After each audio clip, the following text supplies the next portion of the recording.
Bonjour, dans cette vidéo, il sera question de dériver une fonction qui s'écrira sous la forme de l'inverse d'une fonction dont on connaît la fonction dérivée, ou encore peut-être sous la forme d'un quotient de deux fonctions dont on connaît les dérivées.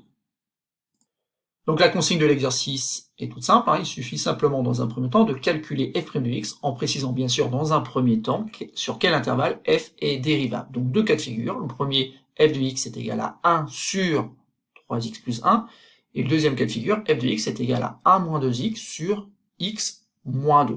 Donc là, il faut reconnaître en fait le quotient de deux fonctions dérivables, et dans un premier temps, l'inverse d'une fonction dont on connaît la dérivée.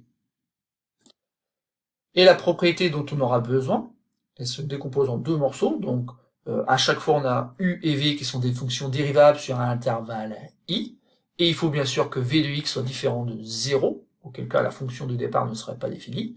En effet ici, la fonction qui à x fait correspondre 1 sur v de x, il faut éviter que le dénominateur s'annule, donc il faut éviter que v de x soit égal à 0. Néanmoins, cette fonction on peut l'appeler 1 sur v, et la propriété nous dit qu'elle est dérivable donc sur l'intervalle i, l'intervalle sur lequel est dérivable donc la fonction v. Et dans ces cas-là, donc la fonction dérivée, qu'on peut écrire 1 sur v avec un petit prime ici à côté, on l'obtient en faisant moins v' sur v carré.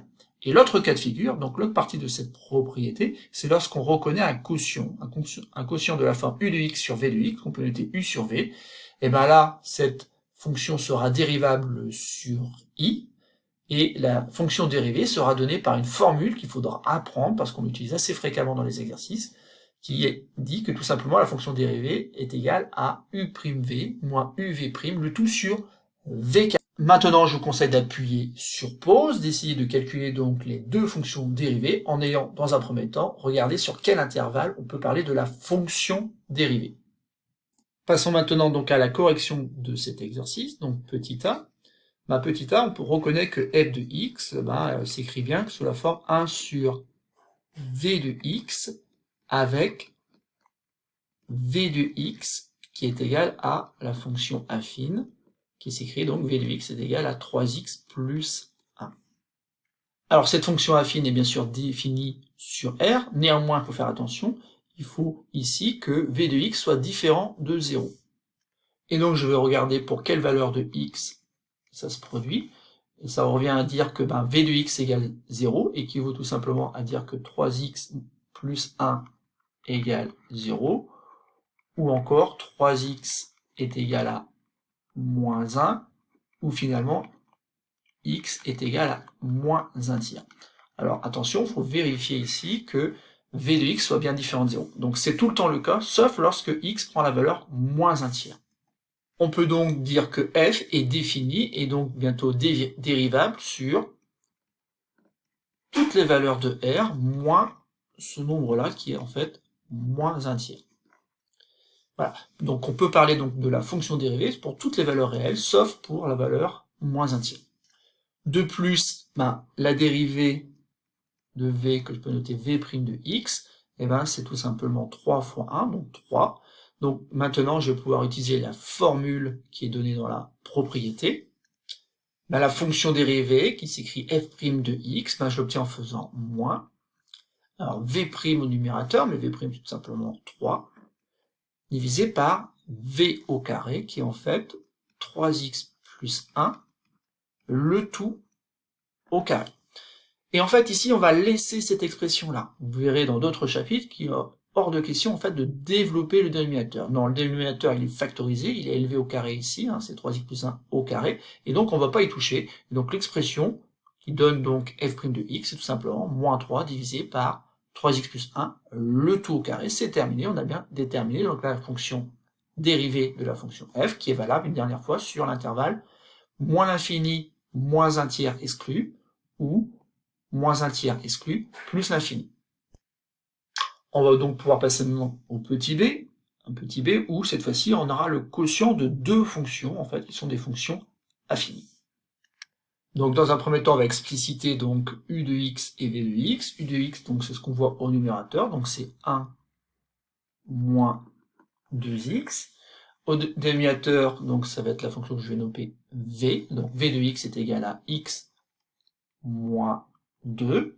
Et ensuite, il ne faut pas oublier en fait que cette fonction-là, ici dans cet énoncé, on ne nous a pas dit sur quel intervalle, elle était définie. Donc on va essayer de la définir sur le plus grand ensemble possible.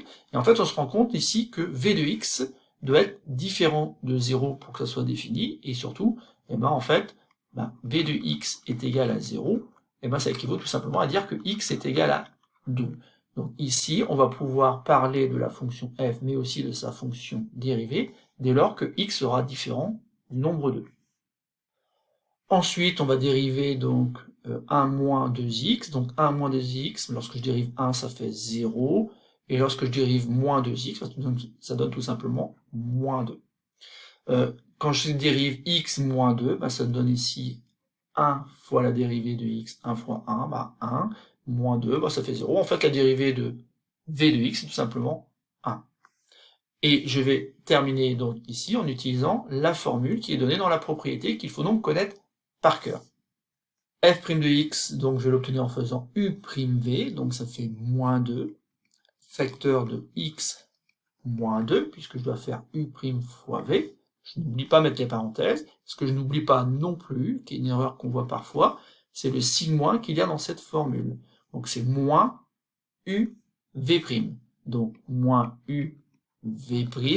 Bien sûr, si j'écris ça comme ça, je commets bien sûr une erreur, puisqu'ici c'est des parenthèses qu'il faut rajouter au niveau de l'expression de u de x.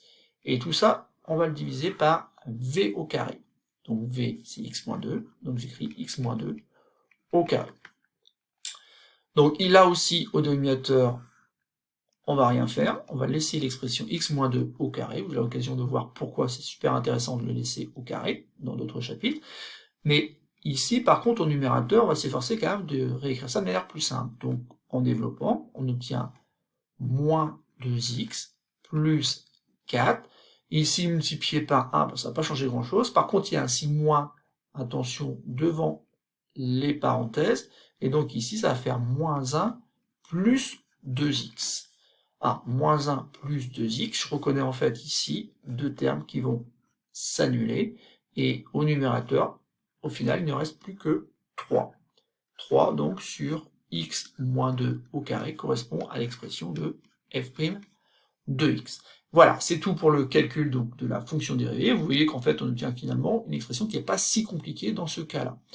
Bon, ce qu'il faut retenir, c'est qu'il y a deux formules absolument à connaître qui vont vous permettre de calculer donc les fonctions dérivées lorsque vous aurez quelque chose de la forme 1 sur v ou quelque chose de la forme u sur v. On applique les formules, et après on fait très attention, il y a un petit peu de calcul au numérateur pour rendre l'expression plus simple. Et au dénominateur, par contre, interdiction de développer, vous laissez l'expression au carré dans les deux cas de figure.